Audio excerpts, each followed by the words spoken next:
All right, guys, we're going to do some quick review here. So we've got some level 1B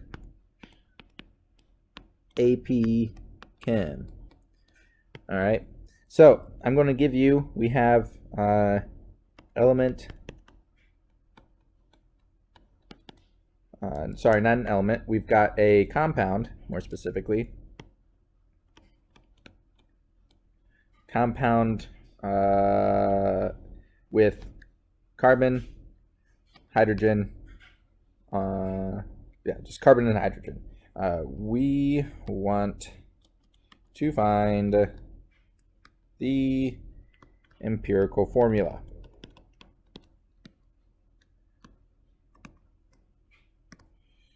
We know that the sample is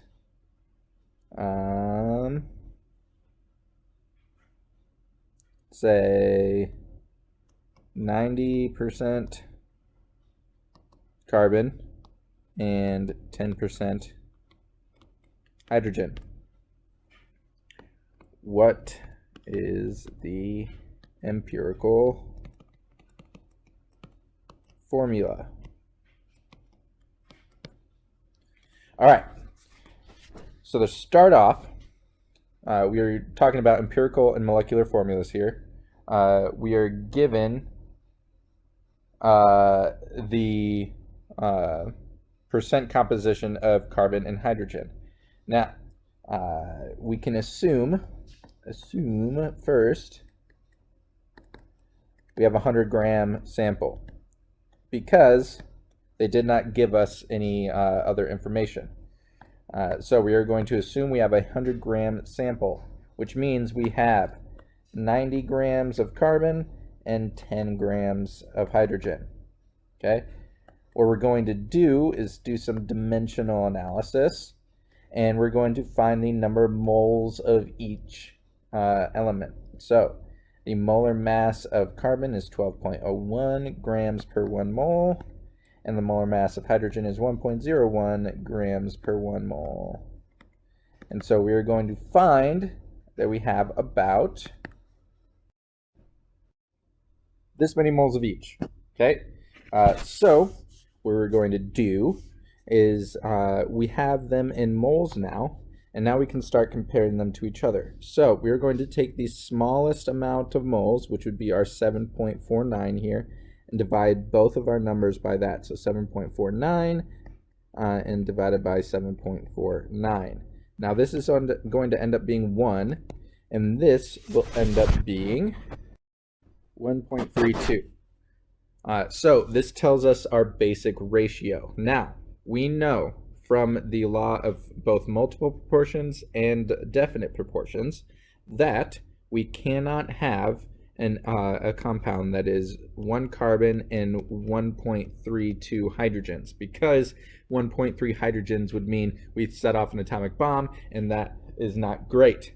Okay, so we need to make sure that we have whole numbers, and I hate when this thing doesn't erase. There we go.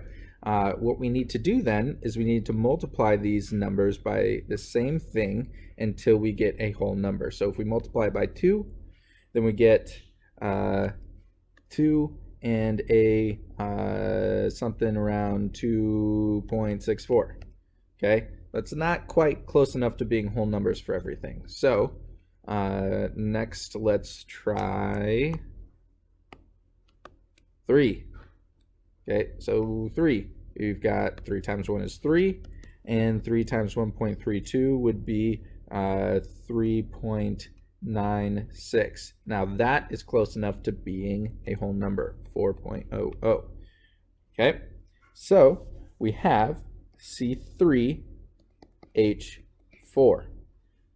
And that is our empirical formula. Now, can this formula actually be found in real life? I don't know. I made these numbers up. But this is the process you go through to get to our proportions here. This is the empirical formula. Now, You must be asking yourself, what does the empirical formula even mean, Mr. Fry?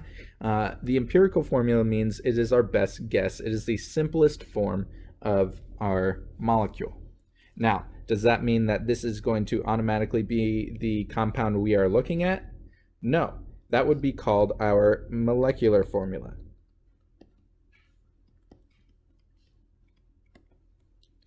Okay, the molecular formula is the exact formula. The empirical formula is just a guesstimate. Okay? Well, how do we find the molecular formula then? What we do is you have to be given a molar mass. The molar mass you need to be given is of the molecular formula. So let's say the molecular formula is 120.21 grams per mole. Okay, that is the molar mass of the molecular formula. What we can do now is to say, well, we know from our empirical formula that we have to have this ratio of carbons to hydrogens, right? So if we find the molar mass of this compound, our empirical formula, then we can use that to find the new numbers for our molecular formula. So the molar mass for the empirical formula is 40.07 grams per mole. What we're going to do is we're going to take that number and divide it from our 120.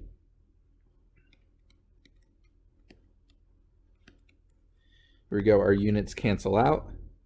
And what we end up getting is the number 3.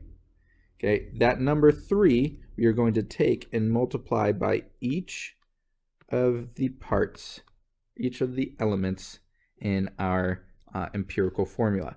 So instead of C3, we're going to have C9, and then instead of H4, we are going to have H12. And that is the real molecule we are dealing with here. Okay? Like I said, these probably cannot be made in real life, but it is something that works out easy for example problems. Okay? So that is how we find empirical and molecular formulas. It is important to know the process. So we started with a mass percent, and so we turned that into a 100-gram sample, saying that we had 90 grams of carbon, 10 grams of hydrogen.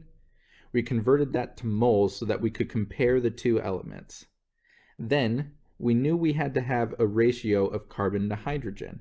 And so we take the lowest mole number that we get, we divide both of the answers here we got from the last step by that lowest number, and we get a certain ratio. Okay, we know that that ratio cannot be decimals or fractions, and so we have to multiply each of these numbers until we get whole numbers. Then that will give us our empirical formula. Okay?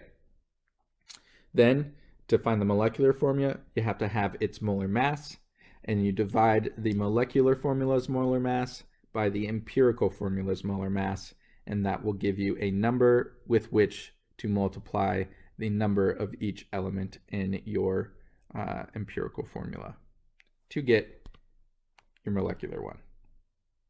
Okay, so this was just a quick review. Last video we talked about moles, calculating from grams to moles, stuff like that. Molar masses here are being used to convert from moles, or from grams to moles, and then we're talking about two specific laws: the law of multiple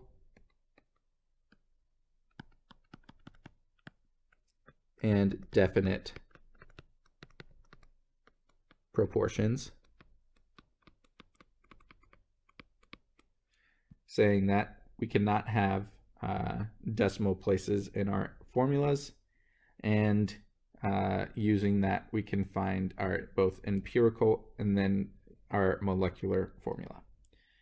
So watch this. Hopefully it does some sort of help for you.